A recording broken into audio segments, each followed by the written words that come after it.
மதுராந்தகத்தில் நடைபெறவுள்ள என்டிஏ பொதுக்கூட்டத்தில் பங்கேற்க சென்னை வந்தடைந்தார் பிரதமர் நரேந்திர மோடி.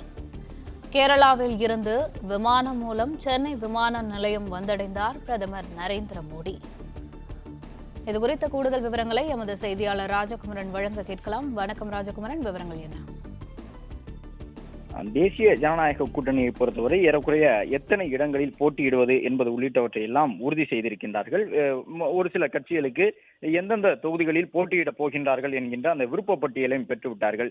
இன்னும் 1-2 நாட்களுக்குள்ளாக எந்த இடங்களில் எல்லாம் போட்டியிடப் போகின்றார்கள் என்ற விவரமும் வெளியாகக்கூடும் என்று எதிர்பார்க்கப்படக்கூடிய நிலையில்தான் இன்று இந்த பொதுக்கூட்டம் நடைபெறுகின்றது.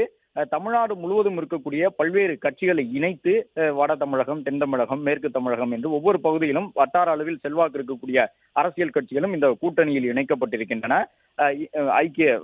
முக்கியமாக இந்திய ஜனநாயக கட்சி, தமிழக மக்கள் முன்னேற்ற கழகம் போன்ற கட்சிகளும் கூட்டணியில் இணைந்திருக்கின்றார்கள். புதிய நீதி உள்ளிட்ட கட்சிகளும் கூட கூட்டணியில் இணைக்கப்பட்டிருக்கின்றார்கள்.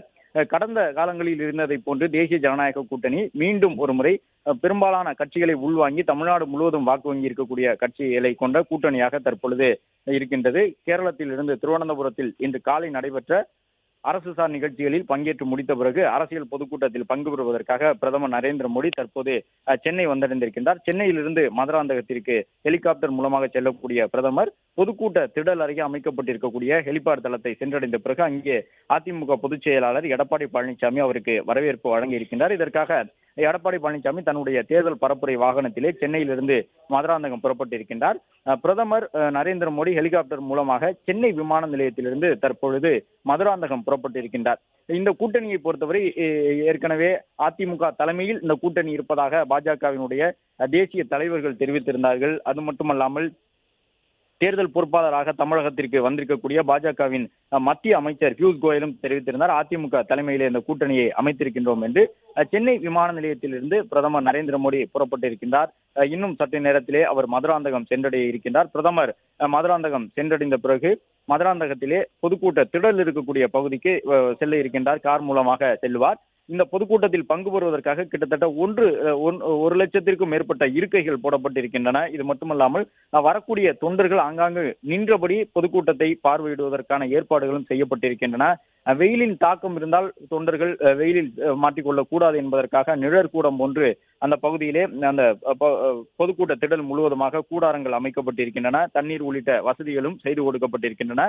இன்று பிற்பகல் 12 மணி முதலே வந்திருக்கக்கூடிய தொண்டர்களுக்கு உணவை அந்தந்த கட்சியை சார்ந்தவர்கள் வழங்கியிருந்தார்கள். ஏனென்றால் பல்வேறு கட்சிகளை சார்ந்தவர்களும் வருவதை பார்க்க முடிகின்றது. இந்த கூட்டணியில் இடம்பெற்றிருக்கக்கூடிய பாட்டாளி மக்கள் கட்சி, அம்மா மக்கள் முன்னேற்ற கழகம், அதிமுக, புதிய நீதி கட்சி, இந்திய ஜனநாயக கட்சி உள்ளிட்ட கட்சிகளினுடைய தொண்டர்கள் ஆயிரக்கணக்கில் பங்கு பெற்றிருக்கின்றார்கள். வரக்கூடிய தொண்டர்களுக்கு அந்தந்த கட்சியின் தலைமையின் சார்பிலே உணவு ஏற்பாடுகள் செய்யப்பட்டிருக்கின்றன. இது மட்டுமல்லாமல் குடிநீர் உள்ளிட்டவற்றுக்கும் ஏற்பாடு செய்யப்பட்டிருக்கின்றது.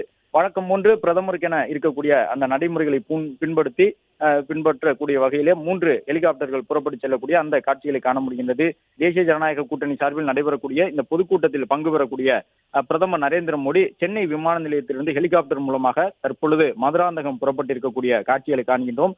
திரையினுடைய மற்றொரு பக்கம் பொதுக்கூட்டத்தில் பங்கு பெறுவதற்காக வந்திருக்கக்கூடிய அதிமுக பொதுச் செயலாளர் எடப்பாடி பழனிசாமியினுடைய வருகையை காண்கின்றோம். எடப்பாடி பழனிசாமியை பொறுத்தவரை இந்த கூட்டணியினுடைய தலைவராக இருக்கின்றார். கடந்த ஒரு 4 மாதங்களுக்கு முன்பாகவே சென்னையிலே உள்துறை அமைச்சர் அமித்ஷா வருகை தந்து அதிமுக பாஜக இடையிலான அந்த கூட்டணியை உறுதி செய்து அறிவித்திருந்தார். அதன் தொடர்ச்சியாக அதிமுக சார்பிலே எத்தனை இடங்களில் போட்டியிடுவது என்பவை தொடர்பாகவெல்லாம் பேசப்பட்டிருக்கின்றன. கிட்டத்தட்ட ஒரு 170 180 சட்டப்பேரவை தொகுதிகள் வரை அதிமுக போட்டியிடுவதற்கு முனைப்பு காட்டக்கூடும் என்று எதிர்பார்க்கப்படுகின்றது. அதே போன்று கூட்டணியில் இடம்பெற்றிருக்கக்கூடிய பாஜகவை பொறுத்தவரை அவர்களும் தங்கள் கூட்டணியில் ஏற்கனவே இருந்த 1-2 கட்சிகளுக்கு உரிய இடங்கள் உள்ளிட்டவற்றை எல்லாம் சேர்த்து கிட்டத்தட்ட ஒரு 30 சட்டப்பேரவை தொகுதிகள் வரை போட்டியிடுவதற்கு விருப்பம் தெரிவிப்பார்கள் என்று எதிர்பார்க்கப்படுகின்றது. அம்மா மக்கள் முன்னேற்ற கழகத்தை பொறுத்தவரை கிட்டத்தட்ட ஒரு 7 சட்டப்பேரவை தொகுதிகளில் போட்டியிடுவதற்கான வாய்ப்பு அவர்களுக்கு வழங்குவதற்கான சூழல் இருப்பதாக சொல்லப்படுகின்றது. எனவே கிட்டத்தட்ட கூட்டணியில் இடம்பெற்றிருக்கக்கூடிய அனைத்து தலைவர்களும் தங்களுக்கான இடங்கள் எத்தனை என்பதை உறுதி செய்து கொண்டிருக்கின்றார்கள்.